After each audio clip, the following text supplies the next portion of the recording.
एक माता बेटी है यहाँ पर, उसके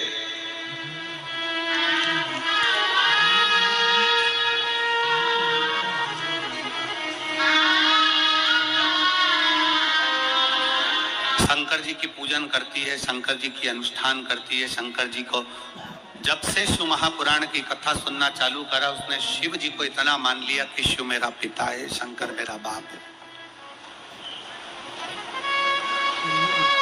उसकी लड़की थी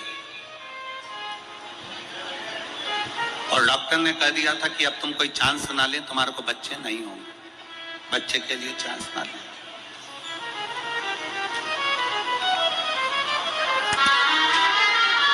और एक बेटी नहीं, उसकी दो बेटियां थी।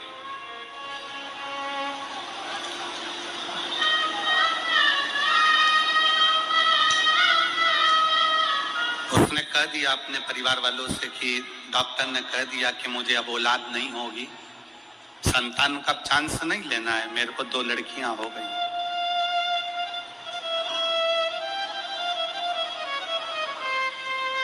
उस माँ ने अपने पत्र में लिखा कि मेरे मोहल्ले के लोग मुझे कहते थे कि तेरे घर में कभी लड़का नहीं हो सकता, लड़कियां ही लड़कियां। एक बात समझ में नहीं आती, लड़की और लड़के में अंतर क्या? लड़का एक कुल को तारता है, पर लड़की तो 2 कुल को तारती है ना, एक अपना मायका और एक ससुराल। फिर लोगों की ये सोच क्यों हो जाती है कि लड़का होना जरूरी है, लड़का होना जरूरी है, लड़का होना जरूरी है। उसको रोज ताना देते, रोज कहते तेरी 2 बेटियां हैं, डॉक्टर ने मना कर दिया, अब तुझे औलाद होगी नहीं, तुझे लड़का होगा नहीं। और अगर 2 लड़की हो गई है तो तुझे अब संतान होगी नहीं। उसने भी मन में ठान लिया कि अगर मैं शंकर की कथा सुनती हूँ, और सीहोर वाला महाराज शिव महापुराण की कथा कहता है और कहता है कि पंडाल में बैठकर कथा का रसतत्व ग्रहण करा जाए, 5 पंडाल बैठकर कथा सुनी जाए तो बाबा जो मांगो वो देता जरूर है। उसने भी पकड़ लिया, उसने भी पकड़ लिया। और सुलोचना चंद्रा पति पुनीराम चंद्रा, ग्राम करमंडी, जिला जांजगीर चांपा, छत्तीसगढ़ की निवासी हूं। कहीं बैठी हो तो हाथ हिला सकती हूँ, कहीं बैठी हो तो हाथ हिला सकती हूँ। सुलोचना चंद्रा पति पुनीराम चंद्रा, ग्राम कुनमंडी, जिला जांजगीर चांपा, छत्तीसगढ़ की निवासी हूँ।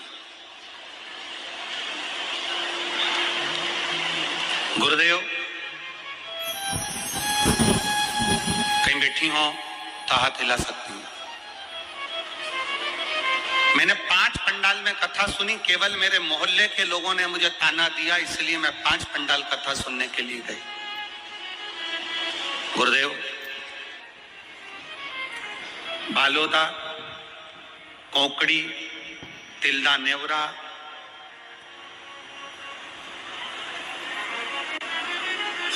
और भी 2 स्थान पर हमने कथा का रसपान किया। 5 कथा जब पूर्ण हुई तब मेरा गर्व ठहरा। हम डॉक्टर को दिखाने गए तो डॉक्टर कहता है कि ये हो नहीं सकता कि तुम्हें औलाद हो जाए, संतान। संतान का सुख, गर्व ठहरा। और मैंने मेरे भोले बाबा से 5 पंडाल में बैठकर कहा था कि मेरे मोहल्ले के लोग कहते हैं मुझे पुत्र नहीं होगा, पुत्र नहीं होगा। मैं आज छाती ठोक कर कहती हूँ 29/4/2024 को बाबा ने मुझे 1 पुत्र नहीं 2 बेटे दिए, जिनका फोटो लगा रही हूं मैं, जिनका फोटो में लगा रही।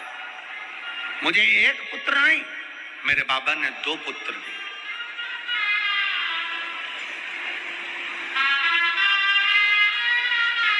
अगर दोनों बेटों को लेकर आई हो तो व्यासपीठ पर लेकर आ सकती हैं।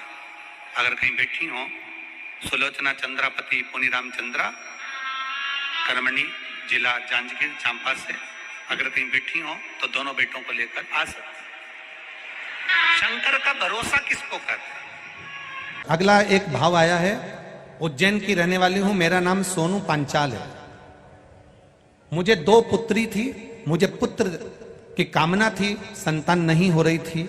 फिर मेरी बहन ने कहा कि सबकी मनोकामना पूर्ण करते हैं, पशुपति व्रत करना प्रारंभ कर। मैंने कामना कर कर पशुपतिनाथ का व्रत करना प्रारंभ किया और बाबा शंकर की कृपा से 3 महीने में ही बाबा ने मुझे प्रसाद के रूप में गर्भ ठहरा दिया।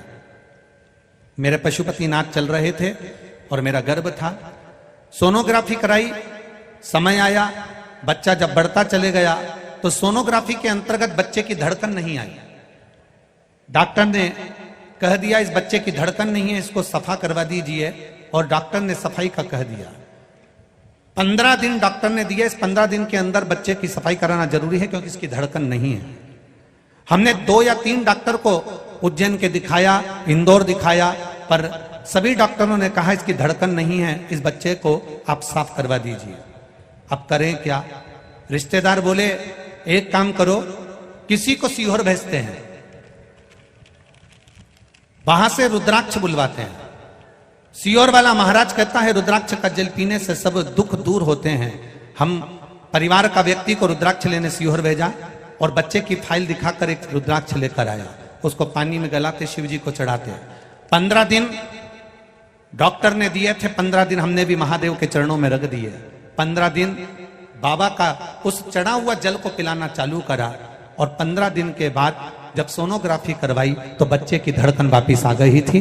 बच्चे का जन्म हुआ है, उसका फोटो लगा रही हूं गुरुदेव, आपका आशीर्वाद, बाबा की कृपा, उस बच्चे का फोटो का आप दर्शन कर सकते हैं। बच्चा पूर्ण तरह से स्वस्थ है, उसकी धड़कन मेरे बाबा ने वापिस दे दी। बहुत बहुत साधुवाद। श्री शिवाय। पुत्रदा एकादशी पूरे साल में 2 बार आती है, एक श्रावण के महीने में आती है, दूसरी कोषाधिक क्रम में। जिस नारी को संतान नहीं हो रही हो, बहुत प्रयास कर लिया हो, पुत्रदा एकादशी पूरे साल में 2 बार आती है, एक श्रावण के महीने में आती है, दूसरी कोषाधिक क्रम में। पुत्रदा एकादशी होती है, ये संतान की वृद्धि करने वाली होती है। शंकर जी के मंदिर में जाकर, भगवान शिव के मंदिर में पूजन करके घी का 1 कटोरी में घी और 1 कटोरी में खीर शंकर के सामने रख देते हैं। भगवान शंकर के मंदिर पर चौखट पर घी का दिया लगा देते हैं। शंकर जी की चढ़ी हुई 1 बेलपत्र साथ में रखें और 1 बेलपत्र को उठाकर शंकर जी के मंदिर की चौखट पे ही बैठकर चबा चबा कर खा लेते हैं।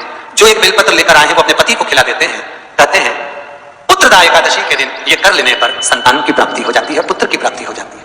महापुराण की कथा कहती है, आप अगर विश्वास रखे हो, सफेद आंकड़े की जड़, जिस नारी का संतान नहीं हो, गर्भ नहीं ठहरा हो, सफेद आंकड़े की जड़, जिस देव अधिदेव महादेव की कथा जिस तुमरुका जी ने श्रवण कराई है, शंकर भगवान जिनके सामने बैठकर शिव पुराण की कथा सुन रहे हैं, उन तुमरुका जी का नाम लेकर शिवलिंग पे से 21 बार घुमाकर मंदिर में ही कमर पर 7वें दिन रजस्वला धर्म के जो बांध लेता है और 1 पीपल का पत्ता अवधूतेश्वर महादेव का नाम लेकर शंकर पर चढ़ाकर उसको गाय के दूध में उकालकर रात्रि को दोनों पति पत्नी अगर पीकर सोते हैं, 3 महीने में भगवान भोलेनाथ उसकी गोद भर देते हैं। ये शिव कथा। शंकर देता जरूर है। अच्छा, संतान नहीं हो, किसी नारी की गोद, अगर स्त्री की गोद अगर खाली रह जाए तो भी दुख होता है उसको कि मेरे घर में औलाद नहीं, संतान नहीं। हम कई बार कहे, आज फिर कहते हैं, ये टेस्ट भी बाद में कराना, सारी जांचें बाद में कराना, एक बार शंकर का भजन कर कर देखना। पिछले वर्ष कथा में तुमरुका जी की जो कथा कही थी, यूट्यूब पर डली हुई, अगर आप लोगों ने नहीं सुनी हो तो उसको निकालना यूट्यूब पर। श्री तुमरुका शिव महापुराण की कथा हमने कही थी, तुमरुका जी का व्याख्यान, उसमें वर्णन किया था। सब जगह से अगर हार जाओ और सारे रिपोर्ट आपकी आपने सब दिखा ली, तो एक बार शंकर पर भरोसा कर तुमरुका जी का नाम लेकर सफेद आंकड़े की जड़ को शिव जी पैसे रजस्वला धर्म के 7वें दिन 21 बार घुमा लो, नाम गोत्र बोलकर कमर में लाल धागे में बांध लो, पीपल के पत्ते शिव जी को चढ़ाओ, उठाकर लाओ, उस 1 पत्ते को रात्रि को गाय के दूध में उकालो और उस दूध को दोनों पति पत्नी पियो, साथ रहिए। समय आएगा, बाबा चाहेगा तो 3 या 4 महीने में गर्भ ठहर ही जाएगा। सारे डॉक्टर को दिखा लिया अपनी जगह, टेस्ट भी करवा लिया अपनी जगह, और एक बार प्रयोग, और वो विश्वास रखकर करना पड़ेगा। शंकर पर जो भी कार्य कर रहे हो आप, जो उपाय कर रहे हो आप, शिव का स्मरण कर, भगवान पर अगर विश्वास रखोगे, भरोसा दृढ़ इन चरणन करो, श्री वल्लभ नक्षत्र छटा बिन सब जगह ही अंधेरो। अगर भरोसा है तो शंकर है, और भरोसा नहीं तो शिव कहां से? विश्वास लेकर अगर आए हो तो गम तो होगा। ये लोग काशी से आए हुए हैं, विश्वास लेकर ही तो आए होंगे कि हम जाएंगे शंकर की कथा में तो बाबा कृपा जरूर करेगा। कई लोग यहाँ पर बैठे हुए जो आज विश्वास लेकर आए हुए हैं, दूर दूर से आए हुए हैं, केवल विश्वास लेकर कि भगवान कृपा करेगा किसी ना किसी रूप में, मुझे विश्वास है कि बाबा मेरी सुनेगा। और फिर कहता हूं, कथा में अगर आपने मन लगा लिया, भले टीवी चैनल के माध्यम से श्रवण कर रहे हो, भले मोबाइल के माध्यम से श्रवण कर रहे हो, भले पंडाल में सुन रहे हो, बाबा से अगर दिल से आपने अगर कह दिया तो 3 महीना बहुत होता है सब कामना पूरी होने के लिए। मेरा बाबा आपको कुछ ना कुछ दे ही देता है, बस आपकी रुचि के अनुसार सुख प्रदान कर ही देता है। भगवान कृष्ण की 16,108 रानियां थी। कितनी रानियां? जम के बोलो जरा, 16,108 और 16,108 रानियां होने पर भी भगवान कृष्ण की यहाँ जब औलाद नहीं हुई तब भगवान कृष्ण ने अपने गुरु गर्गाचार्य बाबा को बुलवाया और द्वारकापुरी में बुलवाकर पूछा, गुरुदेव मेरी 16,108 रानियों से औलाद नहीं होती, संतान नहीं होती, मैं क्या करूं? गर्गाचार्य बाबा ने कहा, तुम चिंता मत करो, पार्थिव शिवलिंग का निर्माण करो, शंकर भगवान के शिवलिंग का निर्माण कर एक एक रानी के साथ में 11 दिन तक बैठकर शिव जी का अभिषेक करो। और पार्थिव शिवलिंग का निर्माण गर्गाचार्य बाबा के कहने पर भगवान कृष्ण ने करा, एक एक रानी के साथ में 11 दिन तक भगवान शिव का अभिषेक करा। तब भगवान शंकर प्रकट हो गए और शिव जी प्रकट होकर बोले, कन्हैया मांगो तुम्हें क्या चाहिए? शंकर भगवान ने जब कहा, कृष्ण बोले, मेरे यहाँ औलाद नहीं है। शिव जी ने कहा, क्यों चिंता करते हो? तुमने 11 दिन तक एक एक रानी के साथ में बैठकर मेरा अभिषेक करा है, जाओ मैं तुम्हें वर प्रदान करता हूं कि एक एक रानी से तुम्हें 11 संतान होगी और 1,77,186 भगवान कृष्ण के बच्चे हुए। ये शंकर जी की कृपा से। अब तुम्हें कितने चाहिए बोलो? भगवान कृष्ण के यहाँ अगर औलाद हुई तो किसकी कृपा से? अरे बोलो, बोलेगा कौन होगा ऐसा? कितना करुणामय, कितना दयालु, कितना आनंद देने वाला। ब्रह्मलोक के देवता भगवान ब्रह्मा, वैकुंठ के देवता भगवान विष्णु और पृथ्वी का देवता अगर कोई है, इस मृत्यु लोक का अगर कोई देव है तो वो देवों का देव पृथ्वी का देव, मृत्यु लोक का देव है महादेव। शंकर जी कहते हैं, भले तू ब्रह्मा को भज, चाहे तेरी मर्जी पड़े नारायण को भज, पर मृत्यु लोक का देव तो मैं हूं, पाला तो मुझसे पड़ना है ना, तब निपटूंगा तेरे से, अभी तू जा। फिर पाला कब पड़ता है? जब थोड़ी सी भी दिक्कत आ जाए, परेशानी आ जाए, एक्सीडेंट हो जाए, ब्लड प्रेशर ऊंचा नीचा हो जाए, शुगर बढ़ जाए, अटैक आ जाए, तब सीधे पंडित जी को फोन लगा के बोले, महामृत्युंजय का पाठ करा दो। शंकर जी बोले, अब आया मेरे पाले में, अब आया है। लगे सब पाठ करने के लिए। भगवान नारायण का अगर विवाह भी कराने वाला कोई है लक्ष्मी से तो वो मेरा शिव ही है। कौन कराया था विवाह? शंकर भगवान। क्या नाम है माता लक्ष्मी की, माता जी का? अरे यही तो कोई ऊपर बोल रहा था, गुरुजी हमारे गुलबर्गा में तो खूब कथा होती है, आपको मालूम है गुरुजी? खूब कथा हुई हमारे यहाँ, खूब कथा चले। हमने कहा अच्छी बात है, बताओ जल्दी से माता लक्ष्मी जी की माँ का नाम क्या? बोलो तो। हर हर महादेव। माता लक्ष्मी की माँ का नाम था ख्याति देवी। क्या नाम था? ख्याति देवी। कितनी लक्ष्मी हुई?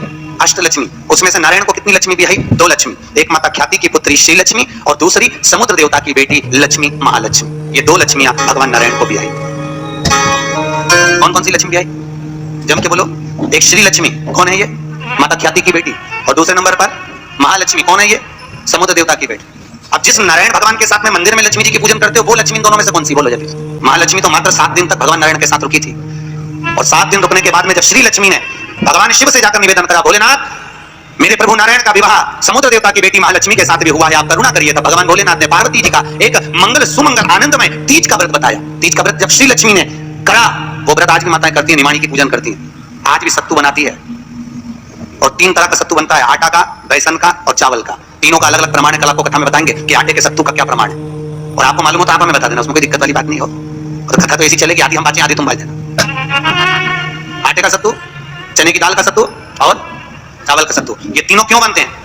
और सत्तू भी बनाओ तो चक्की ऐसा बना लो, पर पिंडा बनाना क्यों जरूरी होता है? वो पिंडे का क्या महत्व है? और श्री लक्ष्मी और महालक्ष्मी की कथा में वर्णन है दोनों।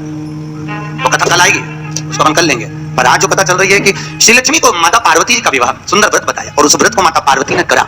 और उस व्रत को माता श्री लक्ष्मी ने जब करा, पार्वती के व्रत का हो, तब माता श्री लक्ष्मी और महालक्ष्मी दोनों एक हुई और एक होकर नारायण के साथ में जाकर विराजमान हुई।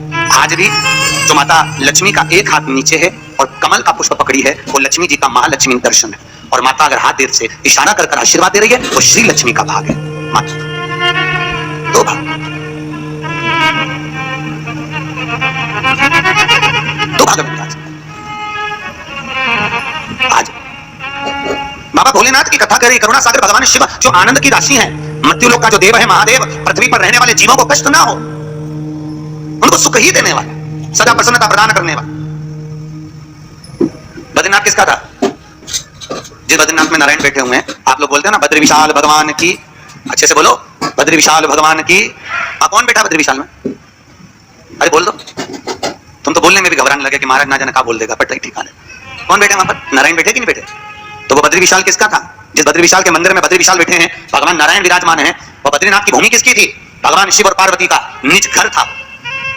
शिव और पार्वती वहां निवास करते थे, शंकर और पार्वती वहां रहते थे। एक बार भगवान नारायण के साथ में लक्ष्मी मैया भ्रमण के लिए निकली बद्रिकाश्रम, अलकनंदा नदी के तट पर। और माता लक्ष्मी ने जैसे ही बद्रिकाश्रम को देखा, इतना सुंदर आश्रम, नारायण ने शिव जी को नमन करा, शंकर ने नारायण को नमन करा, दोनों एक दूसरे को नमन करे। और इतने में नारायण लक्ष्मी को लेकर वापस जाने लगे तो लक्ष्मी जी ने नारायण को रोक लिया और कहा, प्रभु रुकिए, मेरे वचन को सुनो, ये बद्रिकाश्रम मुझे बहुत अच्छा लग रहा है नाथ, कुछ भी करो पर ये बद्रिकाश्रम मेरा होना चाहिए। भगवान नारायण ने कहा लक्ष्मी ये कभी नहीं हो सकता, क्योंकि यह शिव का वासा, ये शंकर की जगह, ये भोलेनाथ जी की जगह है, और अगर ये शंकर जी का निज निवास है, शंकर जी का स्थान है, तो तुम्हारा कैसे हो सकता है? लक्ष्मी जी बोली प्रभु चाहे कुछ भी हो जाए पर ये बद्रिकाश्रम मेरा होना चाहिए। लक्ष्मी जी जिद बैठ गए। होता है पत्नी अगर जिद बैठ जाए तो तुम्हें तो मालूम है, आधी रात के मेडिकल खुलवा के बाम किसी लेके आए, वो तो बद्रिकाश्रम। लक्ष्मी जी जिद पर अड़ गई। भगवान नारायण ने लक्ष्मी को खूब समझाया, क्यों उपद्रव करती है लक्ष्मी, मान जा, वो अपना नहीं है, जो अपना नहीं है वो अपना कैसे हो सकता है? नहीं प्रभु मुझे तो वो बद्रिकाश्रम भाग गया और मुझे चाहिए, चाहे कुछ भी करो। और देखो अगर भाग्य में है, किस्मत में है तो जरूर मिलता, जरूर।